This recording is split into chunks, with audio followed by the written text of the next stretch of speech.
Algebra 2, this is Chapter 5, Section 6. There will be 7 videos in this series on this section.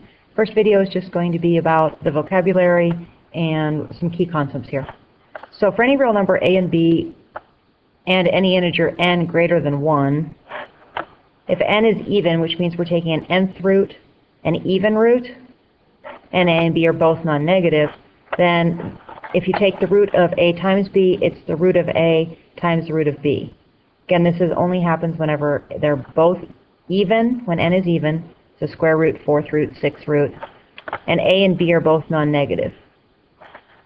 Otherwise, this doesn't quite work right. If n is odd, then you can go ahead and do that. So if it's the third root, then it's the third root of each. If it's the fifth root, it's the fifth root of each. So hopefully that'll make more sense as we go through this.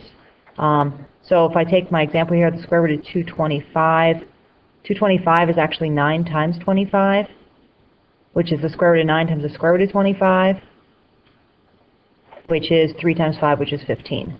So you can break things apart. That's why we're doing this. Another key concept, for any real number a and b, both of them can't, the b can't be 0, by the way, because the b is in our denominator here. And the n is greater than 1, so we're taking a positive nth root. If all roots are defined, then the root of the top of the fraction is over the top, square root of the bottom. You can split them out and make a quotient out of them. So the square root of 25 81st is the square root of 25 over the square root of 81, so that's just b 5/9. So very confusing way of just saying a simple fact that yes, we can split these things out normally.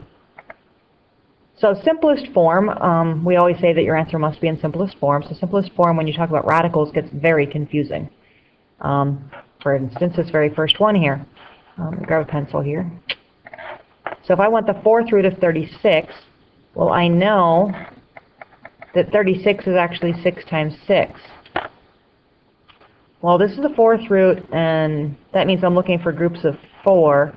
But if I have a group of 2, you know, the square root is looking for groups of 2. So this would be the same thing as the square root of 6.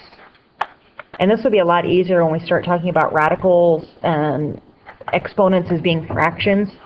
We're going to get to the point where this thing over here, this over here, is going to be equal to 6 to the 2/4. The exponent becomes the top of your fraction, and the radicand becomes your bottom of your fraction, your denominator. And then you can reduce your fraction, so this is 6 to the 1/2, and 6 to the 1/2 is going to be the square root. So just a peek of where we're going with this monstrosity. So another way we talk about simplest form is the radicand contains no factors that are nth powers of an integer polynomial. What does that mean? The radicand contains no factors that are nth powers. So this is a 2 on the outside, and it's a 4 on the inside, which means we can reduce it. So we would want to say this is the square root, and if you need to put the 2 there to make sure you know which root we're talking about, of x squared squared. This squared and this squared would basically cancel. You square and square root cancel each other. So this is just x squared when you simplify it. My marker went a little crazy there. X squared. Okay. Another way we talk about simplest form is the radicand contains no fractions. So under this radical symbol, we have no fractions, but we have one in this case. So we need to split that out. So that's the square root of x over the square root of 4. Wow, my pen's really acting up. I don't think it likes the recorder today. Oops, let's fix that again. Square root of x over the square root of 4. So this is going to be the square root of x on the top, and the square root of 4 is just 2. So that's reducing this one. So no radicand contains no fractions. Likewise, you can't have a radical in the denominator.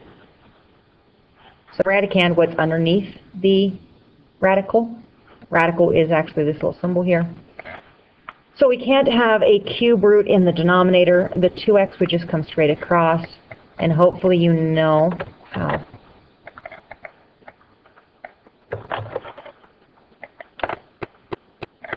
That 27 is 3 cubed. So we're taking the radical, the cube root of 3 to the third. So you have to take out groups of 3. So that would just be 3.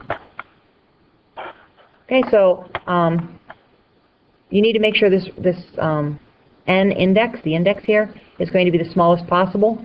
In this case, it becomes a 2 because 36 is squared, and squares and fourth roots kind of reduce.